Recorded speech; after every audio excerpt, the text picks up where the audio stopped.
Has been a little while since I did my first turn. It was cool to see Bruno. Another round of a hand, or round of applause for first time. It's interesting when you go up for your first time because there's probably two things that you don't realize sitting out there that's different up here. One is that the lights are really bright, and two, it's really cold. I don't know if you noticed, but it's really cold. Oh, I get it. So some shit went down this week. Yeah, you guys see it on the Boston Marathon and the bombings and all that. And, you know, information started to trickle out. And I remember the first time, like, they mentioned that the bomb was made from a pressure cooker. Like, I was like, oh, fucking grandma? Really? It was you? Like, who makes a bomb out of a pressure cooker? Who owns a pressure cooker? Like, as soon as that came out, every single retirement home and church bazaar was on lockdown. Like, no frickin' way. Pretty soon we're gonna have like a national pressure cooker registry. You know, you go to buy a pressure cooker, they do a background check. Sorry, sir, I know you paid for the pressure cooker, but you're gonna have to wait 5 days to pick it up. Like, but the people are coming over tonight. You need the pressure cooker.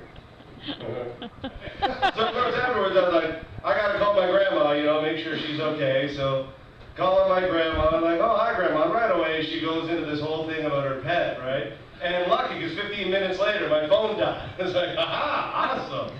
Then I have to continue. It's like, you know, it's like the natural conclusion to a conversation when your phone dies, right? You're like, well, I guess I was talking to that person for too long. But I felt a little bad, so like half an hour later, right, I pick up the phone and call grandma back. It's busy. I realize she's still fucking talking. Oh, man. But she's talking to me about her pets, right? She's got this dog, and she wants me to take over the care for the dog. And like, I don't know, I'm not a pet person. I don't want to look after the dog. I'm not interested in picking up somebody else's shit. I don't know if the rest of you are really interested in picking up somebody else's shit. Then there's plenty of dogs and cats available for you. But for me, that's not something. But when it comes to, I really wouldn't mind buying a hamster. Anybody ever have a hamster? Yeah. I figured that hamster's pretty popular. I think I want to buy a hamster and just like observe it for like 2 or 3 days, because I'm really interested to see how long it takes the hamster to figure out the wheel. Because they don't get that shit on day one, right? Like day one, hamster goes over to the wheel, fucking bangs it. That sucks. Get some water. That's it, right? Day two, maybe go over to the wheel, spin it like he's on The Price is Right. Do that a couple times, like, well, fuck it, get some water. Then all of a sudden, day three. Day three, the hamster figures it out, right? He goes in there, climbs inside the frickin' wheel, he's like, oh shit. This is amazing! I'm gonna do this fucking shit every day! And every night when he's trying to sleep and the wheel's squeaking just a little bit, I can get some water. And honestly, I don't know why we haven't hooked up a generator to the hamster wheel. Like, that's pretty much the greenest energy you can get, right?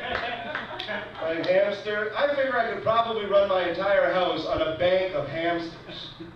And I wouldn't take much to keep it going, right? I need like, what I need, like, hamster, I gotta feed it 4 times daily, and then I need 4 daily newspapers. That's it, that's my green energy, right? And it's a little embarrassing that really that's all that's left for newspapers is to get shit on by hamsters. I'm a fan of newspapers. I like them, but I understand that the internet pretty much rendering the newspaper obsolete. That's the problem. Like, problem with cyberspace is that there's really just too much space. You know, like, there's way too much space in cyberspace, and words don't mean anything anymore. You know, like back in the day when you're writing on newspapers, or you're writing on walls. Like, shit meant something, right? But now we don't even have that anymore, right? We got the internet and even walls, like on Facebook, everybody's writing on a virtual wall, right? It pisses me off, because I'm like, I don't know how our generation is going to be remembered a couple centuries from now, right? Essentially, that's the equivalent of like archaeologists discovering a new pyramid, right? All of a sudden, there's new hieroglyphics on the wall. Like, holy fuck, look at this. You never believe? King Tut saw gorgeous sunshine last night. Cleopatra likes the Punky Brewster reunion. Oh my God.